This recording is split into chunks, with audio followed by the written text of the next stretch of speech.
वारकरी विनमुख जाता कामा नये, तो आपल्या घरून उपाशी जाता कामा नये, तो आपल्या घरून जेवला पाहिजे गड्या.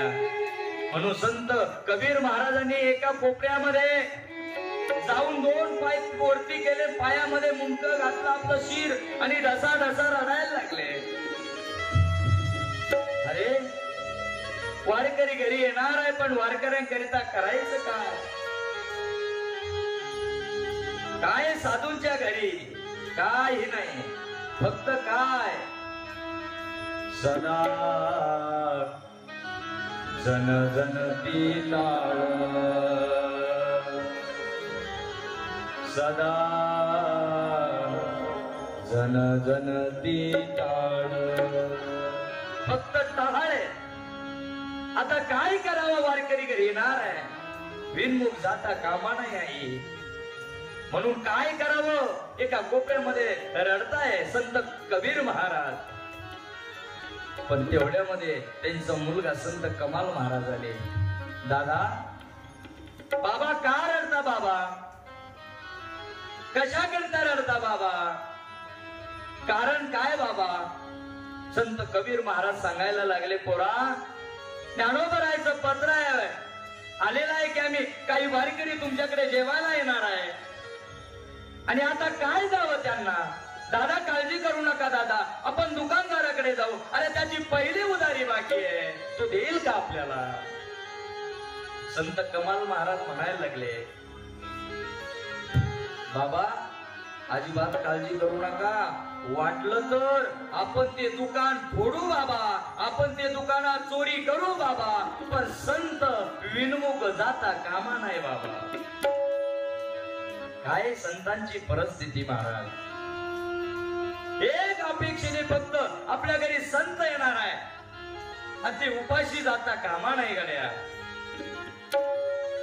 म्हणून त्या ठिकाणी आज आम्ही दुकान फोडणार आहे, आणि त्या दुकानातून काही लागलं तेवढं चोरीला घेऊन येणार आहे. दोघं संत कमलाने संत कबीराने तो त्या ठिकाणी विचार आखला. पण झालं असं, तो दुकानदार रात्रीच्या झोपेत आहे, त्यांनी ते घर फोडलं गड्या, दरवाजा तोडला गड्या, आणि त्या दरवाजातून आत गेले.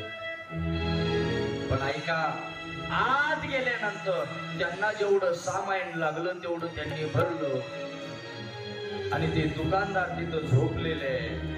संत कबीर महाराज समोर आहे, संत कमाल महाराज माग आहे. संत कमाल महाराज जाता जाता त्या शेठला म्हणायला लागले, शेठ आम्ही तुमच्या घरी चोरी करतोय, आमच्याकडे उद्या संत येणार आहे, आणि आम्हाला जेवढं पाहिजे तेवढं आम्ही घेऊन जातोय. असा कोणता चोर आहे आई, काका असा कोणता चोर आहे की जाताना सांगेल शेठ आम्ही चोरी करून चाललोय. पण अपेक्षा अंतकरणात एकच इच्छा आहे की संत येणार आहे, आणि संत विनमुख जाता कामा नाही. अरे ज्ञानोबरा येणार आहे, फक्त विनमुख जाता नाही कामा नाही, ते उपाशी जाता कामा नाही. पण झालं असो महाराज, त्या कमालाचा पाय धरला, शेठनी कमालाचा पाय धरला, पाय सोडायला तयार नाहीये. अरे तुम्ही तर महाराज आहात ना, तुम्ही तर ज्ञानी आहात ना, चोरी करायला. अरे चोरी करताय कोण्याकरिता, फक्त ज्ञानोबरा येणार आहे, घरी नाहीये, त्याने द्यावे नाहीत म्हणून चोरी केली. बाहेर कबीर महाराज ओढताय, आतमध्ये तो पाय ओढायला लागला सेठ. पण संत कमाल म्हणायला लागले, बाबा हा शेठ आता माझा पाय सोडणार नाही बाबा, पण एक काम करा बाबा, माझं मुंडक छाटून टाका बाबा. अरे मुंडक छाटेल तर चालेल बाबा, पण संत ज्ञानोबरा आहे, संत उपाशी जाता कामा नये.